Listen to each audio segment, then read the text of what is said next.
En primer lloc, estem molt preocupats i estem indignats per la carta que hem rebut tots els caps de llista que ens presentem a aquestes eleccions municipals de l'Associació de Veïns del carrer Canonges,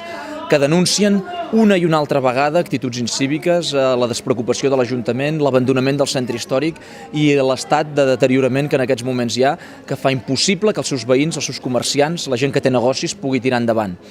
Nosaltres denunciem una vegada més la passivitat de l'alcalde Batalla, que és el principal culpable d'aquesta situació. No s'ha fet res per evitar les actituds incíviques, no s'ha fet res per evitar el deteriorament de la neteja, no s'ha fet res per pintar els porxos i per dignificar les façanes que actualment estan en estat de degradació, no s'ha fet res per omplir les parcel·les buides que proliferen arreu del centre històric, no s'ha fet res per ajudar els veïns quan hi ha problemes de sorolls i de convivència amb la policia municipal, no s'ha fet res per la proliferació dels pisos de prostitució,